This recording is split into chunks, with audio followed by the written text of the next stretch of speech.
7h46, excellente journée à vous tous qui écoutez RTL. Elisabeth Martichoux, vous recevez donc ce matin le député La France Insoumise du Nord, Adrien Quatennens. Bonjour Adrien Quatennens. Bonjour. Et merci beaucoup d'être sur RTL ce matin. Je voudrais revenir sur un épisode qui peut avoir, on a frappé quelques-uns. Jean-Luc Mélenchon est plutôt un leader grande gueule, qui n'a pas peur des mots ou des formules généralement d'ailleurs ciselées. Mais vendredi soir, il n'a pas osé répéter devant Emmanuel Macron ce qu'il avait dit 2 heures auparavant, à savoir qu'il est le plus grand xénophobe qu'on ait. Fin de citation. C'est ça le chef de la France Insoumise ?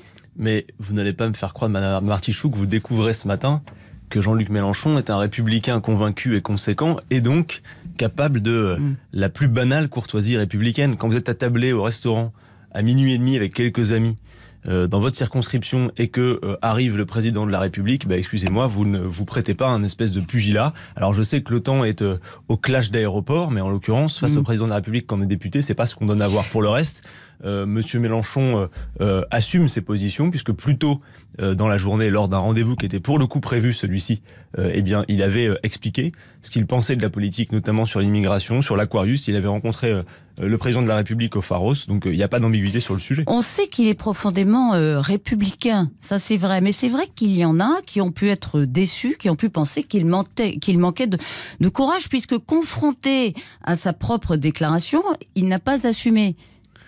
Il s'agit encore une fois de dire... Il y en a qui ont vu dans cette attitude un manque de courage. Mais non, dans la mesure où les choses ont été dites plus tôt dans l'après-midi, Jean-Luc Mélenchon a dit à M. Macron qu'il avait été défaillant sur la question de l'Aquarius. On ne se pose pas la question de savoir si on accueille ou pas ce bateau quand il y a des naufragés, puisqu'il y a des droits des naufragés, y compris en mer. Rencontre étonnamment complaisante. Rencontre étonnamment complaisante, c'est ce que disait Olivier Besancenot chez nos amis de LCI hier matin. Ce qui est absolument incroyable, Madame Martichoux, c'est que si vous voulez, quand Jean-Luc Mélenchon est calme et courtois, ce serait qu'il n'assume pas. Et s'il avait été un peu vif, ça aurait été un affreux populiste énervé. Donc de toute façon, quoi qu'il fasse, quoi qu'il dise, ça ne fonctionnera jamais. En réalité, les choses sont claires. Jean-Luc Mélenchon n'a pas besoin de l'adoubement de M. Macron pour être qualifié de premier opposant. Je pense que les Français ont très bien compris que nous étions les premiers opposants et premiers proposants. Ça vous a pas plu que le président ait semblé exonérer le leader de France Insoumise, justement, toujours à Marseille, de toute tentation xénophobe, au contraire de l'extrême droite. Il a dit, Jean-Luc Mélenchon n'est pas mon ennemi. Ça vous a plu, ça ? De ce point de vue, ce qui m'a plu, c'est qu'il a rappelé à l'ordre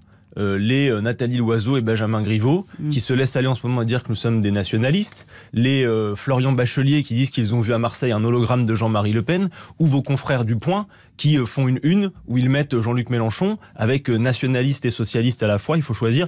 La prochaine fois, qu'est-ce qu'on fait ? On met Jean-Luc Mélenchon avec la mèche, la moustache, on fait 104 lettres. Voilà, le président a rappelé à l'ordre ce que le président de la République a dit par ailleurs. Ce que le président de la République a dit par ailleurs est assez clair, c'est qu'on a le droit d'avoir des confrontations politiques. Et moi, je vous le dis très tranquillement, je peux avoir en face de moi le plus résolu de mes adversaires politiques. C'est pas pour autant que je vais lui jeter la vaisselle à la figure ou lui sauter à la gorge. On a compris. Les positions politiques sont assumées. Jean-Luc Mélenchon a redit, y compris ce qu'il pensait de la politique en matière d'immigration d'Emmanuel Macron lors de leur rencontre l'après-midi. Par contre, oui, excusez du peu, quand le président de la République arrive sur votre circonscription à minuit et demi, quand ce n'était pas prévu, vous êtes attablé avec des amis, vous n'allez pas vous donner un combat de boxe devant les caméras comme ça au débeauté. Merci pour ces explications. Chacun jugera, mais c'est important ce que vous dites sur le discours migratoire de Jean-Luc Mélenchon. C'est vrai que vous êtes empêtré dans des polémiques. On vous accuse d'ambiguïté depuis plusieurs semaines. Mais nous ne sommes empêtrés dans rien du tout, Madame Martichoux. Pauline de Saint-Rémy, dans sa chronique tout à l'heure, faisait le portrait de Georgi Kuzmanovic. C'est un nom auquel on va s'habituer. Il est un des conseillers de Jean-Luc Mélenchon en matière de politique internationale. Et il se dit tout à fait d'accord avec une des représentantes de Die Linke en Allemagne, qui est la gauche de la gauche. Elle est contre l'ouverture incontrôlée des frontières. Et elle dit que plus il y a de migrants économiques, plus il y a de jobs au rabais. On dit que c'est un virage anti-migrant de la gauche allemande. Non. Kuzmanovic est d'accord. De vous répondre, est-ce que vous êtes d'accord? Mais aussi? ça n'est pas un discours anti-migrant comme on peut l'entendre. C'est un discours qu'a porté la gauche depuis très longtemps. Vous vous souvenez des écrits de Jean Jaurès sur cette question.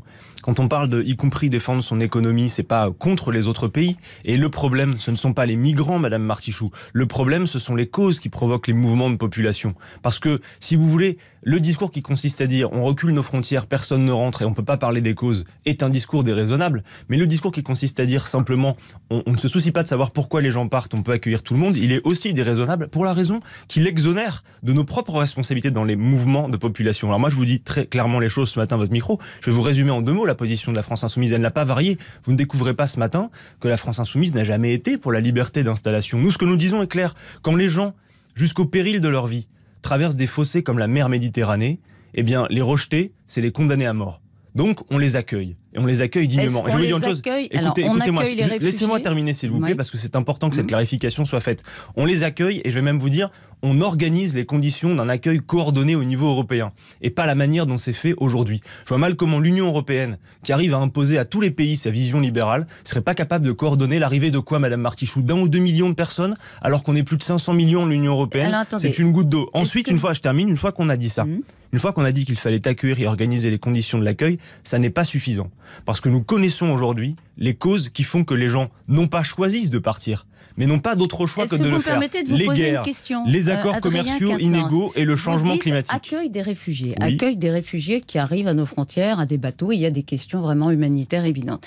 Quid, si vous me permettez, des réfugiés économique. Le discours, et vous le savez très bien, le discours qu'on entend de la part de Die Linke et de M. Kuzmanovic fait le lien entre immigration et chômage et précarité. Mais Madame Martichoux, mais il ne responsabilise pas. Ça veut dire, si ça revient à dire que l'immigration pèse sur les travailleurs. Pas du tout. Écoutez-moi, ce que nous disons est clair. Les responsables, ce ne sont pas les migrants, ça sont y compris les patrons, les capitalistes qui les exploitent. Vous ne découvrez pas que, par exemple, les principaux mouvements de population sont intra-européens.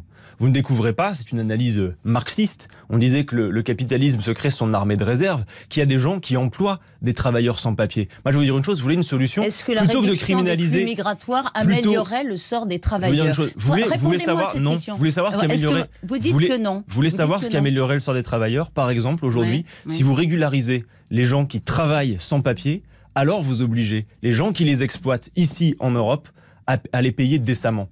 Le discours que nous avons sur l'immigration, entendez-nous, c'est un discours raisonné. J'en vois pas d'autre, si vous voulez, de plus raisonnable, qui consiste à dire, d'une part, créons les conditions d'un accueil digne, et d'autre part, s'il vous plaît, entendez cela, parce que c'est important, traitons les causes. Je termine juste, regardez, le changement climatique. Si je réponds à vos questions. Le changement climatique, d'ici 2050, ce sera des centaines de millions de personnes qui vont être poussées à la sortie. Il faut créer les conditions d'éviter que les gens quittent leur pays. Vous l'avez dit déjà, c'est la 3e fois. Pour Clémentine Autain, et ma question, c'est est-ce qu'il y a quand même des dissensions internes? Ce discours, dit-elle, donne des gages sur le fond au discours de l'extrême droite. Ça revient à perdre son... C'est elle qui dit ça. Elle a tort. Mais vous manipulez des extraits d'interviews. Moi, vous parlez de 2 interviews dans l'Obs, alors que les gens aillent les voir. Mais voyez, Madame Martichoux, là on consacre du temps. Vous voulez essayer de faire en sorte qu'on distingue une potentielle... Mais il n'y a pas d'ambiguïté. Eh bien, vous savez, c'est très clair. Sur la loi Asile-Immigration, nous avons fait tout un livret sur nos positions, projets, propositions détaillées sur l'immigration, allez les voir. Et plutôt que d'essayer de montrer de potentiels dissensus qui n'existent pas, voyez plutôt que le sujet est grave. Il n'y a pas de débat chez vous. Ok. Si, il y a du débat chez nous. Mais non, vous faites les questions et les réponses, en fait. Non, vous venez de dire qu'il n'y a pas une feuille de cigarette entre ce que dit M. Kuzmanovic et vous. Bah, vous trouvez, vous, qu'il y a un monde entre ce que disent les deux? Enfin, attendez, il y a du débat entre nous, justement. C'est ça la nature de l'interview. Mais en l'occurrence, notre position, je le redis, sur la question migratoire est claire. Richard Ferrand sera très vraisemblablement, Monsieur Quintenay, élu président de l'Assemblée demain. Il a été désigné hier par le groupe largement majoritaire En Marche. L'élection a l'air demain. C'est une bonne nouvelle pour vous? Je ne suis pas certain que ce soit une bonne nouvelle pour nous. On verra si on y gagne au change comparativement à M. de Rugy. En tout cas, ce qui est clair, c'est que le signal envoyé n'est pas très positif. C'est-à-dire qu'on voit bien que le nouveau monde a tous les codes de l'ancien, si vous voulez. Et y compris au-delà de la personne de Richard Ferrand, nous avions dit que nous aurions considéré que c'était une bonne chose si ça avait pu être une candidature féminine qui avait le soutien de La République En Marche. Bon, ce n'est pas le cas, mais il y a notre candidature à nous, celle que nous présentons, celle de ma collègue et amie Mathilde Panot. Donc, y compris dans les rangs de La République En Marche, si certains sont soucieux du fait d'avoir une femme au perchoir, ils ont encore l'occasion grâce à nous. Vous savez ce qu'on a envie de vous dire, mais que ne l'avez-vous fait vous-même? C'est pas une femme qui dirige votre groupe, c'est toujours un peu pareil. On entend dire il faudrait que les autres le fassent, vous ne l'aviez pas fait. Mais vous n'aurez pas échappé que nous on présente des femmes à chaque fois à tous les postes de responsabilité, qu'il y a de la parité. Il y a de la parité au sein de notre mouvement.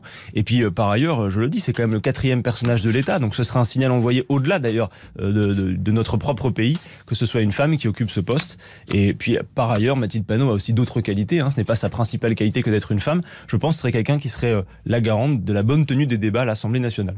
Et bien voilà, élection réaction demain avec la candidature de Mme Panot, Mathilde Panot. À la présidence de l'Assemblée nationale. On aura la réponse vers 17h, je crois. Merci à vous. Merci Bonne à vous. journée.